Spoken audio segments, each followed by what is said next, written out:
कविता का ये कार्यक्रम हर साल होना है। पिछले साल जुहू इस्कॉन में माया जी की याद में संगीतमय कार्यक्रम हुआ था, जिसमें अनूप जलोटा साहब भी थे, संगीतमय प्रस्तुतियाँ थीं। तो राम गोविंद जी की ये इच्छा थी कि मूलतः माया गोविंद जी कवयित्री हैं, उनकी 1 दर्जन किताबें प्रकाशित हो चुकी हैं। तो जो रचनात्मक व्यक्तित्व है माया जी का, सृजनात्मक व्यक्तित्व है, उसको भी याद करना बहुत ज़रूरी है। तो हर साल हम भवंस कल्चर सेंटर के सहयोग से एक काव्य संध्या का आयोजन करेंगे, जिसमें माया जी को, उनकी रचना धर्मिता को याद करने के साथ साथ जो इस शहर के चुनिंदा कवि हैं वो अपनी रचनाएं पेश करेंगे। हमारे लिए खुशी की बात है कि हमारे कवियों की हौसला अफजाई के लिए जाने माने नेत्र चिकित्सक डॉक्टर अशोक टंडन सामने विराज हैं। जाने माने शायर, सिने गीतकार मनजीत सिंह कोहली विराजमान हैं और हमारी प्रतिष्ठित लेखिका हैं मंजुला देसाई। हास्य कवि आशकरण अटल जी, जो गोविंद परिवार के बहुत नज़दीकी हैं। फिल्म डिवीज़न के पूर्व डायरेक्टर आर.एस. रावत जी हैं, आपका स्वागत है। जो है आशा जी, मंजुला जगतरात्मन जी, तो बहुत अच्छे अच्छे लोग आए हैं। और ख़ास तौर से न्यूयॉर्क से पधारी हुई सिंगर अरुणा गुप्ता जी सामने बैठी हैं, आपका हार्दिक स्वागत है।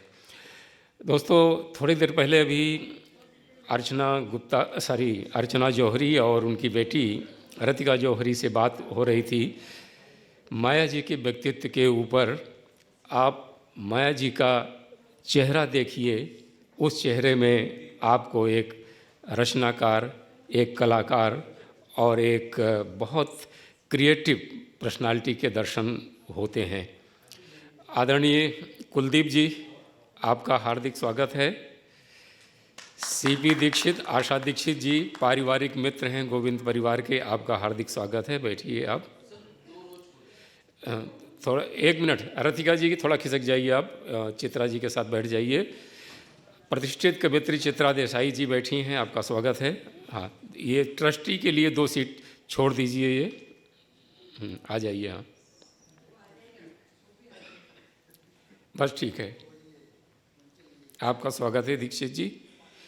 तो ये बात हो रही थी कि माया जी का व्यक्तित्व कैसा था। वो 60 साल से देश विदेश के काव्य मंचों पे सक्रिय थी और कभी भी उनका ग्राफ नीचे नहीं गया। आपने जब भी यहाँ सुना, जिस तरह से तड़तड़ा के तालियां बजती थीं, लोग जो है उछल करके दाद देते थे, ये सिलसिला 60 साल तक लगातार कायम रहा। ये अपने आप में बेमिसाल है। और 22 साल की उम्र में उन्होंने लाल किले से कविता पाठ किया था। उस समय लाल किले से कविता पाठ करना एक बहुत बड़ी गौरव, बहुत बड़ी उपलब्धि मानी जाती थी। और गोपाल दास नीरज, बालकब बैरागी, रमानाथ अवस्थी, सोम ठाकुर, ऐसे दिग्गज कवि मौजूद थे उनके सामने। माया जी ने कविता पाठ किया और बाकायदा सबसे दाद वसूल की, तो छा गई, सीधा सीधा कहें तो माया जी के व्यक्तित्व में बहुत सारे जो डायमेंशन दिखाई पड़ते हैं। आइए रेखा जी। सुदर्शना द्विवेदी जी बहुत अच्छी कहानीकार, धर्मचूकी की सेवानिवृत्त पत्रकार, आपका स्वागत है। इधर आ जाइए रेखा जी, सुदर्शना जी को बैठा के आप यहाँ आ जाइए। हाँ चलेगा, यहाँ भी बैठे। सुदर्शना जी बैठ जाइए। रेखा जी आप ऊपर आ जाइए मंच पे।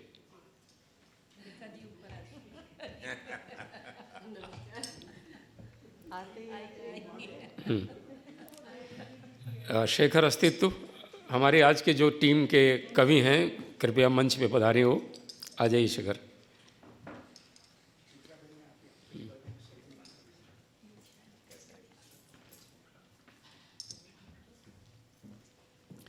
चलिए हम लोग आगे बढ़ते हैं।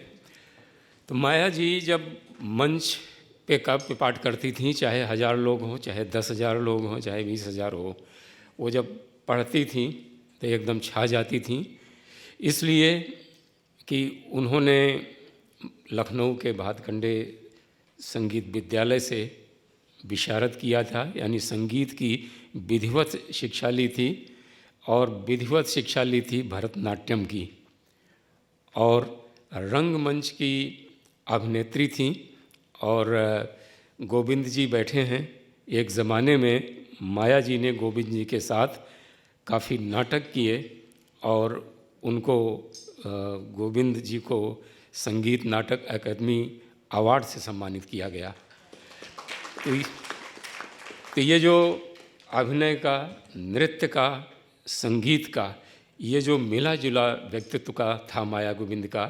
तो जब वो काव्य पाठ करती थीं, कविता लिखती थीं, तो ये इसमें सारे हुनर समाहित हो जाते थे। इसलिए जहाँ भी वो काव्य पाठ करती थीं, वो अपनी एक अमिट छाप लोगों पर छोड़ जाती थीं।